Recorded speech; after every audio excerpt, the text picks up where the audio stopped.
A'udzu billahi minasyaitonir rajim. Bismillahirrahmanirrahim. Assalamualaikum warahmatullahi wabarakatuh. Mga kapatid sa pananampalatayang Islam, mayroon tayong isang hadith na nais ibahagi sa inyo na kapupulutan natin ng malaking aral. At ang aral na mapupulot natin dito ay maaari po nating isabuhay sa pang-araw-araw nating ginagawa o pamumuhay.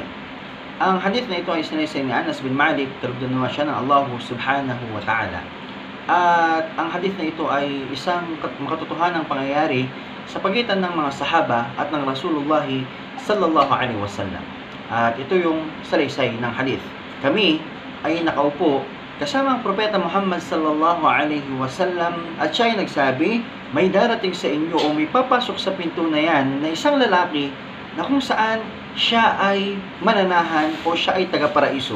At mayroong dumating na lalaki, pumasok na lalaki na kung saan tumutulo ang tubig sa kanyang balbas. At ang kanyang mga tsinelas ay inipit niya sa kanyang kaliwang bahagi ng kamay. At siya ay mula sa Ansar. Ibig sabihin ng Ansar, taga Madina, na tumulong sa mga tao, sa mga Muslim na lumikas mula sa Makkah. At ito yung pangyayari.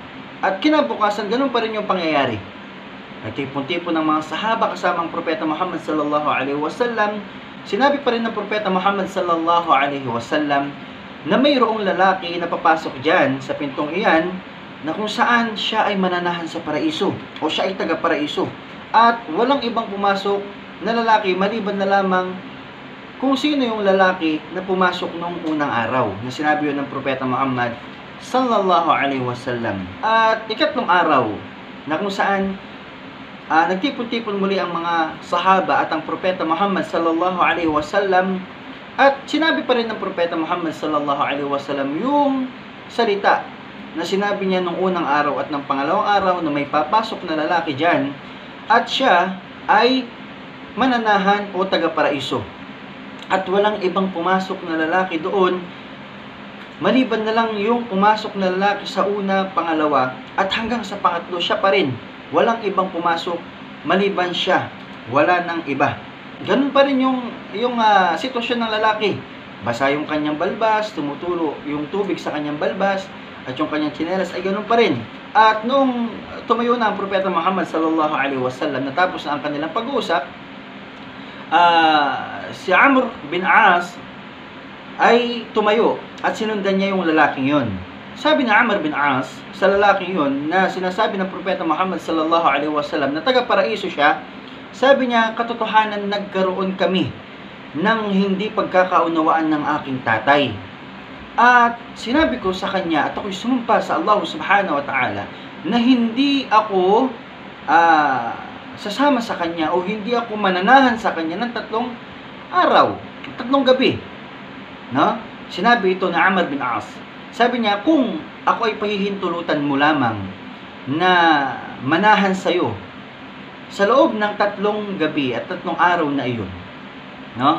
Sa mga araw na iyon, ako ay mananahan sa'yo. Kung pahihintulutan mo lang, tsak na gagawin ko. No?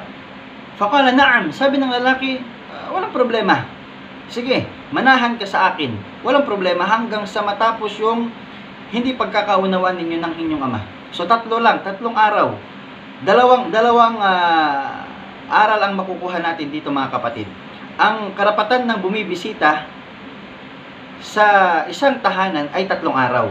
At ang nabanggit ito sa hadith, at ang tao na hindi nagkaunawaan o nagkaroon ng hindi pagkakaunawaan, pinapahintulutan lamang sila na hindi magpansinan ng 3 araw. At ang hihigit pa doon ay isa nang nakakuha na sila ng parehong kasalanan dito. Maliban na lang sa kung sino ang unang magsasalam. So dalawang aral ang makukuha natin doon sa pangyayaring yon. So sabi ng lalaki, marhaba, walang problema, welcome ka. Tumira ka sa akin hanggang sa matapos yung 3 araw na kung saan hindi kayo nagkaunawaan ng iyong tatay. So qala Anas, ay isa ito ni Anas, sabi ni Anas bin Malik, kinukwento ni Abdullah bin Amr bin As, kalugdan nawa siya ng Allah subhanahu wa ta'ala, kinukwento niya At si Anas bin Malik ang nagsasalaysay na si Amr bin As ay natulog nga, totoong nakatulog sa bahay ng lalaking yon ng 3 gabi. Pero nung matulog si Amr bin As sa tahanan ng lalaking ito na sinabi ng propeta Muhammad sallallahu alaihi wasallam na taga-paraiso, wala siyang ibang nakitang gawain. Wala siyang ibang nakitang gawain na kakaiba. Ibig sabihin, kung ano yung ginagawa nila na pagsasala, pag-aayuno, o pagzikir, pag-alaala sa Allah, ganun din yung ginagawa ng lalaki.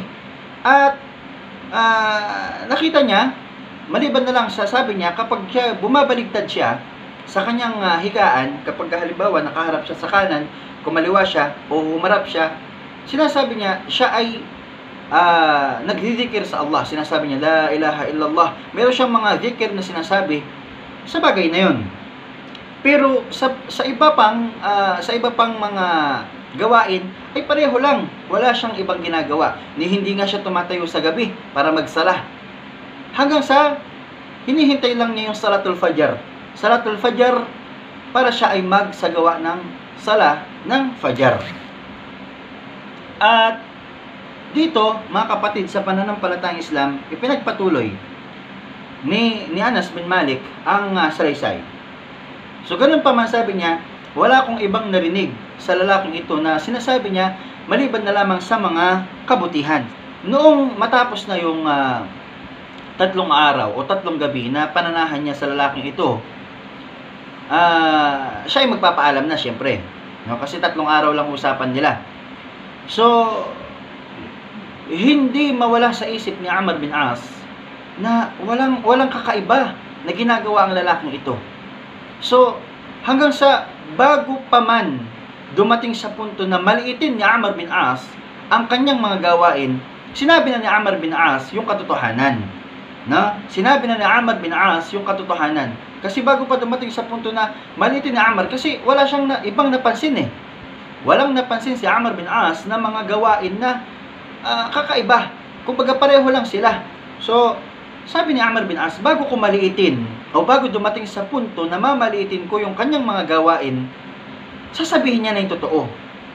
So, sinabi ni Amr bin As, Ya Abdullah, o alipin ng Allah. Sabi niya, katotohanan, hindi naman talaga nagkaroon, sa araw na ito lang, no?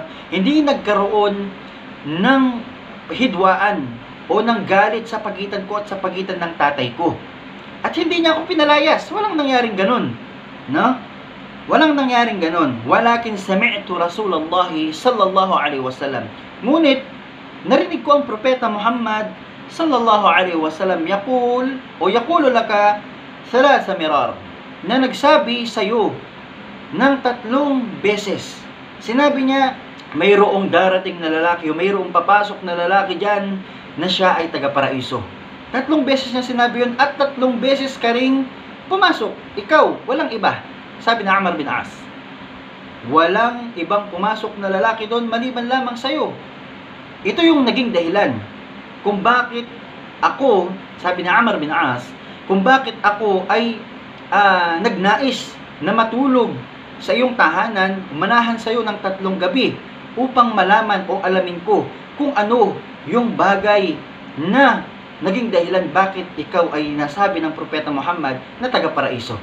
Yun nga, sabi ni Amr bin As, ninais kong matulog sa iyo ng 3 araw o 3 gabi upang malaman ko kung ano yung gawain mo at gawin ko ito sa aking sarili.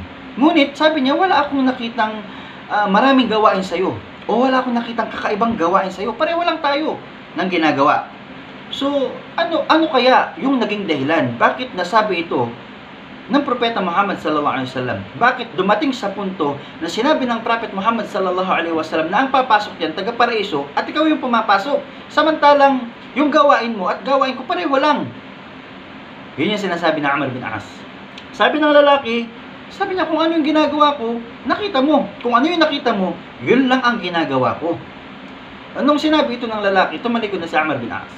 Tumalikod na siya at wala na siyang nais pang malaman. Pagtalikod ni Amr bin As, tinawag niya ako. Tinawag siya ulit ng lalaking yun. Sabi ng lalaki, Ya Amr, Ya Amar, kung ano yung nakita mo sa akin sa loob ng pananahan mo sa aking tahanan ng 3 gabi, ayun na yun. Yun na yun. Kung ano yung nakita mo sa iyong mga mata, yun na yun. Ginagawa ko talaga yun. Maliban na lamang na mayroon akong ginagawa sa sarili ko at ito ay trabaho ng puso. Ano yun? Sabi ng lalaki, never akong natulog o hindi ako natulog sa gabi. Maliban na lamang na ang puso ko ay hindi nagdadala ng pandaraya o galit sa mga Muslim. Ni hindi nagdadala ang puso ko bago ko matulog ng inggit na nanaisin ko na mawala sa isang Muslim ang kabutihang ibinigay sa kanya ng Allah. Hindi ko dinala yun. Hindi dinala ng puso ko yun bago ko matulog. Hindi ito dinadala ng puso ko. Hindi siya nagkaroon ng puot, hindi siya nagkaroon ng galit, hindi siya nagkaroon ng inggit sa kanyang mga kapatid na Muslim. Allahu Akbar. Ito yung sinabi ng lalaki. So walang kakaiba. Nagsasala rin siya, nag-aayuno siya, o kung ano pa man, nagzikri siya. Pero yung laman ng kanyang puso bago siya matulog, mga kapatid, sa pananampalatayang Islam, ay malinis. Hindi siya nagkaroon ng galit, ng puot, ng inggit sa kanyang mga kapatid na kamusliman. Sabi ni Amr bin As, ito yung naging dahilan bakit nasabi ng propeta Muhammad sallallahu alaihi wasallam na ang papasok sa pinto na yan ay taga-paraiso. Wahilati la nutiq. At hindi namin ito kaya. Pero pagsusumikapan, mga kapatid, sa pananampalatayang Islam, napakalaking aral sa atin. Kung atin lamang pagninilay-nilayan ang hadith na ito, napakalaking aral. Marami sa atin sa panahon ngayon na kung saan ang mga galit sa kanilang puso ay nananatili. Hindi lamang sa pagtulog, bagkus hanggang kamatayan. Yung galit, yung inggit, yung puot sa kanilang mga kapatid, hindi nawawala. Na siyang dapat nating i-apply sa ating mga sarili. Kahit mahirap, inshallah, gawin natin. Dahil ito ay isa sa mga katangian ng pagpasok sa paraiso. Ito ay isa sa katangian upang makuha natin ang lugod ng Allah subhanahu wa ta'ala. At tayo ay bigyan niya o biyayaan niya ng kanyang paraiso. Mga kapatid, sa pananampalatayang Islam, maaaring tayo ay nagsasala ng 5 beses, nag-aayuno, tumatayo sa gabi upang dakilain ng Allah. At ang ating mga dila at ang ating mga labi ay nababasa ng pag-alaala sa Allah subhanahu wa ta'ala. Ngunit, baka mayroong problema sa ating puso na kung saan hindi natin ito malinis at nagdadala ito ng galit, puot, inggit sa ating mga kapatid. Mga kapatid ko, sa pananampalatayang Islam, alisin natin ito. Alisin natin ito. Linisin natin ang ating mga puso. Linisin natin ang ating mga damdamin. Alisin natin ang galit sa ating mga kapatid. At huwag nating hahayaan na tayo ay abutan ng kamatayan. Dito sa hadith, hindi niya hinahayaan na matulog siya. Noong magbago yung araw, na ibang pahina na naman ng gawain, kinabukasan, na mayroon siyang galit sa puso niya.